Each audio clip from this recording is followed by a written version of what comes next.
Hi നമസ്കാരം, ഞാൻ നിങ്ങളുടെ ക്യാമ്പയിൻ സജീവ്. പെർഫോമൻസ് മാർക്കറ്റിങ്ങിനോടനുബന്ധിച്ചിട്ട് എനിക്കൊരു പറയാനുള്ള കാര്യം എന്ന് പറഞ്ഞാൽ ഒരു 2026-27 ആകുമ്പോഴത്തേന് ഏകദേശം നമ്മൾ മെറ്റയിലെ ആഡ് റൺ ചെയ്യുന്നതൊക്കെ കംപ്ലീറ്റ്ലി ഓട്ടോമേറ്റഡ് ആയിട്ട് പോകാനുള്ള സാധ്യതയുണ്ട്. പിന്നെ അതുകൂടാതെ ഇപ്പം നമ്മൾ എക്സ്പേർട്ടിൻ്റെ അടുത്തൊക്കെ സംസാരിക്കുന്ന സമയത്ത് ഇതൊക്കെ ക്രിയേറ്റീവ്സിൻ്റെ ഭാഗമായിട്ടാണ് ഇനി ആഡ് റൺ ചെയ്യുന്നതൊക്കെ വർക്കൗട്ട് ആവാനുള്ള സാധ്യതയുണ്ട്. അപ്പോൾ അതിനൊരു ഉദാഹരണം പറഞ്ഞു കഴിഞ്ഞാൽ എനിക്കിപ്പോൾ റീസെൻ്റ്ലി ഒരു ട്രാവൽ ഏജൻസി എൻ്റെ അടുത്ത് കൺസൾട്ട് ചെയ്തിട്ടുണ്ടായിരുന്നു. അവർക്കൊരു ഡിജിറ്റൽ, അവർ UAE ബേസ്ഡ് കമ്പനിയാണ്.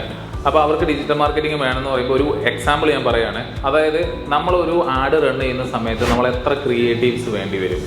ഫോർ എക്സാമ്പിൾ ഇപ്പോൾ ഞാൻ അവരെ സ്റ്റഡി ചെയ്ത സമയത്ത് ഒരു UK, USA അല്ലെങ്കിൽ ന്യൂസിലാൻഡ്, കാനഡയിലൊക്കെ പോകുന്ന ഒരാൾക്ക് അവർക്ക് വിസ കൊടുക്കണമെങ്കിൽ നമ്മൾ വെറുതെ ഒരു പോസ്റ്റർ ഉണ്ടാക്കിയിട്ട് നമ്മൾ ആഡ് റൺ ചെയ്താൽ മതിയോ? കാരണം അവിടെ റഷ്യക്കാരനുണ്ടാവും, യൂത്തോപ്യക്കാരനുണ്ടാവും, തുർക്കിക്കാരനുണ്ടാവും, അസർബൈജാൻ, അതായത് പുറമേയുള്ള ഒരുപാട് രാജ്യക്കാർ അവിടെ ഉണ്ടാവും.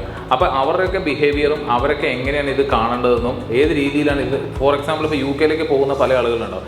ട്രാൻസിറ്റ് വിസ ഉണ്ടാവും, അല്ലെങ്കിൽ ബിസിനസ്സിന് പോകുന്നവരുണ്ടാവും, അതല്ലെങ്കിൽ ടൂറിസ്റ്റായിട്ട് പോകുന്നവരുണ്ടാവും. അപ്പോൾ ഇവരെയൊക്കെ നമ്മൾ ടാർഗറ്റ് ചെയ്യുമ്പോൾ ഒറ്റ പോസ്റ്റർ മതിയോ? എത്ര പോസ്റ്റർ വേണ്ടി വരും? എത്ര ക്രിയേറ്റീവ്സ് വേണ്ടി വരും?